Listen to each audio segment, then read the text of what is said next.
Salut à tous, on se retrouve aujourd'hui pour parler du Paris Saint-Germain ce dimanche 24 novembre et on commence tout d'abord avec le programme de l'équipe pour les prochains matchs. Donc le match contre Toulouse a été joué bien sûr avant-hier, une très belle victoire 3-0, donc là on est le 24, le prochain match c'est le 26. C'est du côté du Bayern, donc il n'y a pas le choix, je le répète depuis pas mal de jours, pas mal de semaines, même un nul pour moi je pense que c'est un mauvais résultat, il faut gagner. Oui, c'est le Bayern Munich en face, une redoutable équipe, mais le PSG s'est déjà imposé dans le passé à Munich. Donc voilà, il faudra gagner un point et un nul, les gars, ce serait pas un bon résultat. Ça te ferait 5 points sur 15 possibles.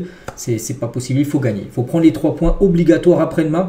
Ensuite, les gars, retour de la Ligue 1, il y aura un PSG Nantes, un AG Auxerre PSG. Ensuite, encore un déplacement en Ligue des Champions, déplacement à Salzbourg.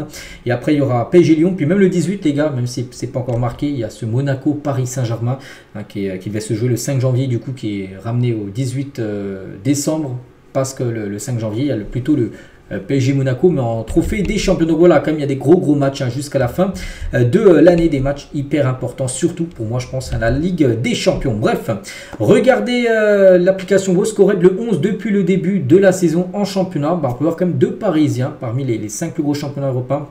Deux Parisiens dans les meilleurs, Hakimi au poste de latéral droit et Bradley Barcola au poste de milieu gauche et les gauches. Voilà, donc félicitations aux deux.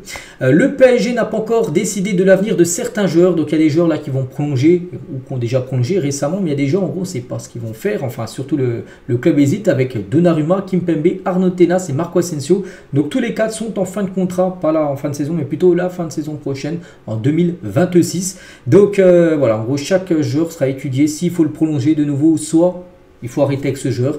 Je sais pas, Donnarumma, c'est vrai que décevant quand même en Ligue des Champions. Bon, en Ligue 1, il n'y a pas de souci, mais est-ce qu'il faudrait peut-être pas miser plutôt sur un autre gardien que Donnarumma? Donc c'est pour ça, le club ne sait pas. Kimpembe, beaucoup de blessures, donc est-ce qu'il faut encore lui reproposer un contrat? Arnaud Tenas, troisième gardien, est-ce qu'il va encore rester à Paris alors qu'il ne goal jamais? Et Marco Asensio, trop irrégulier ses performances. Donc voilà, tout ça sera étudié là très prochainement, s'il faut ou non prolonger, bien sûr, ces joueurs-là.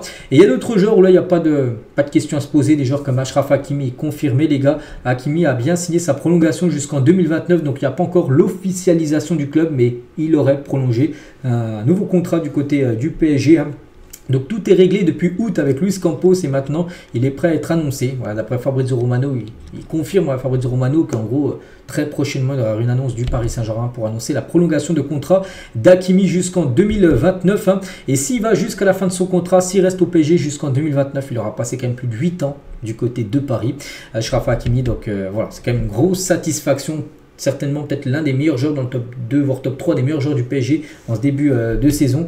Donc voilà, la prolongation est totalement méritée. Concernant Milan Skriniar, donc un départ de Skriniar cet hiver, peut-être, donc il s'interrogera très sérieusement sur son futur. Donc un joueur qui joue peu, oui, il a joué avant-hier parce que bien sûr, Luis Enrique a fait tourner. Il a dit qu'il y avait beaucoup de rotation. En plus, Marquinhos était suspendu, c'est pour ça qu'il a eu du temps de jeu. Bon, il a fait un bon match, oui. Donc en Slovaquie, on s'inquiète, sa situation devient urgente parce qu'en Slovaquie, en sélection, il faut qu'il joue. Parce que là, oui, il joue tous les matchs, mais il joue peu en club. Donc, ils le font quand même jouer en sélection, mais il aimerait, voilà, que... en gros, il aimerait, enfin, du côté de la Slovaquie, qu'il retrouve un club où il joue. Il ait du temps de jeu, en gros. Le PSG, 20 transferts secs, pas de prêt. Donc, les clubs anglais gardent un œil sur lui, mais aucun accord n'a été scellé. Voilà. Pourtant, il y avait la Juve et Naples qui étaient intéressés. Mais le problème, c'est que son salaire annuel, il touche comme 10 millions d'euros net en salaire du côté du PSG. C'est énorme comme salaire. Et du coup, des clubs comme la Juve et Naples, c'est impossible de lui verser ce salaire-là. Et du coup, c'est pour ça que lui, s'il veut encore toucher ce gros salaire-là, il faudrait peut-être des clubs anglais seraient peut-être OP à lui donner ce salaire-là. C'est pour ça que maintenant, ce serait plutôt la première ligue, peut-être pour le futur, de Milan Skriniar. Et concernant Kvaratskhelia, donc sera vendu par Naples s'il ne prolonge pas. Et pour l'instant, il ne devrait pas prolonger parce que lui demande un gros salaire, Naples ne veut pas. Donc oui, ce joueur est toujours ciblé par le Paris Saint-Germain. On continue, tiens, on revient nous sur le campus PSG qu'on a beaucoup parlé ces derniers jours avec l'inauguration qui a eu lieu jeudi. Donc le club annonce qu'un nouveau bâtiment de 5000 m² pour la section féminine va être construit très prochainement. Donc le stade a un T5 pour match féminine Youth League et U19 va être agrandi de 900 à 2000 places parce qu'actuellement il y a un stade du côté du campus PSG, un petit stade de 900 places. Donc il y aura des nouvelles tribunes, ça va passer de 900 à 2000 places. Voilà, il va y avoir des travaux là très prochainement du côté de ce centre d'entraînement. Et n'oubliez pas que Yohan Cabaye, maintenant c'est le directeur le directeur du centre de formation et de préformation. Donc il est tout le temps dans les locaux bien sûr.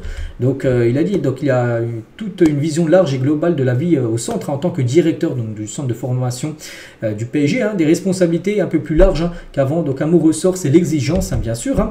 Donc ce qui nous permet de toujours avancer pour progresser. L'objectif est de former des joueurs pour notre équipe première, pour le foot international en général. Et c'est que dans ces structures-là, dans ce centre de formation dernier cri, où s'entraînent bien sûr les jeunes, mais aussi l'équipe professionnelle, et ben, tu peux que travailler, que progresser bien sûr. Donc c'est pour ça que le PSG mise beaucoup sur ce centre de formation du côté du centre de Poissy. Toujours avec Yohan Cabaye, l'objectif est de former des joueurs pour faciliter le travail de l'entraîneur de l'équipe première. L'idée est de former des joueurs comme lui aime pour les intégrer dans son projet de jeu, bien sûr dans l'équipe première. Et il y a une vraie proximité entre l'équipe première et le centre de formation. Déjà c'est dans le même centre bien sûr, mais voilà, bien sûr une relation. Des fois les jeunes voient bien sûr les pros à l'entraînement. Et il parle aussi de la concurrence du Paris FC, vous savez, un club qui va se faire racheter là très prochainement. Donc ça permet d'avancer, de ne pas s'endormir, de toujours chercher à innover. La région parisienne regorge de talent. On a le challenge de recruter les jeunes tôt. Il faut continuer à rester humble. Voilà ce qu'a pu dire Yohan Cabaye. Marquinhos aussi, tiens, sur le camp des loges, il est interviewé par le journal espagnol Marca. Il a dit: quand je suis arrivé, nous avions 2 petits terrains et un petit vestiaire. Le changement est incroyable avec le campus. Avant, là, il parle du camp des loges, un ancien centre d'entraînement du PSG où il y avait 2 petits terrains et un petit vestiaire. Maintenant, regardez, ça c'est le campus PSG, par le gros bâtiment en plein milieu où elle est la piscine, tout ça. Mais regardez tous les terrains, je ne sais plus, il y en a combien, je crois qu'il y en a une quinzaine de terrains.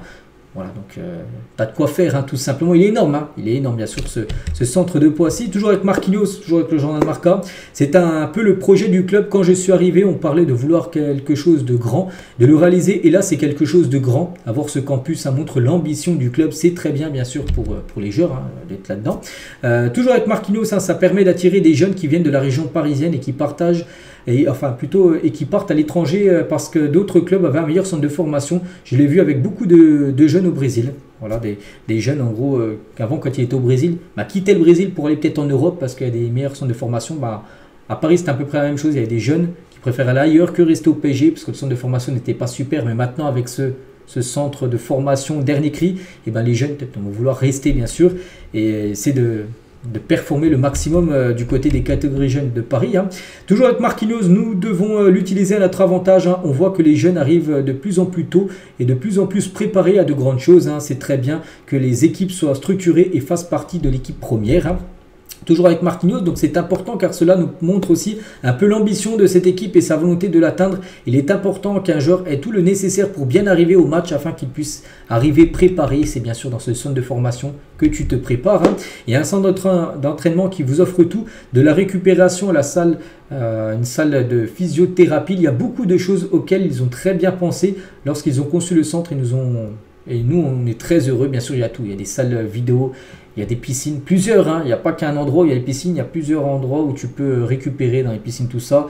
Il y a des chambres pour dormir, des dortoirs, tout ça. Donc, voilà, c'est vraiment un truc de fou. Même lui, il est totalement choqué. Et tout est très bien connecté. Nous avons des chambres. On peut se reposer plus sereinement. Nous avons des joueurs qui viennent parfois directement au centre après les matchs pour se reposer car nous nous entraînons tôt le lendemain. Des joueurs, ils vont même pas... sort des matchs, il y en a, ils rentrent même pas chez eux, ils préfèrent directement au centre d'entraînement parce que peut-être le lendemain matin, il y a un entraînement à 10h, comme ça, ils sont déjà, on va dire, sur place. Et parmi les meilleurs, nous sommes très heureux. Le PSG grandit de plus en plus, se bat pour de grandes choses et monte de plus en plus haut. Nous sommes très heureux d'être ici et vive l'inauguration du centre de formation. Donc voilà, on finit cet épisode aujourd'hui avec cette dernière déclaration, bien sûr, de Marquinhos qui est très content de ce bijou, bien sûr, maintenant qu'a le Paris Saint-Germain. Donc voilà les gars, ce qu'il y avait à dire aujourd'hui. J'espère que ça vous a plu. On se retrouve nous demain, bien sûr, demain lundi. On commencera à parler bien sûr du gros match contre le Bayern. Allez, je vous souhaite une très bonne journée, bonne fin de week-end à vous et à demain.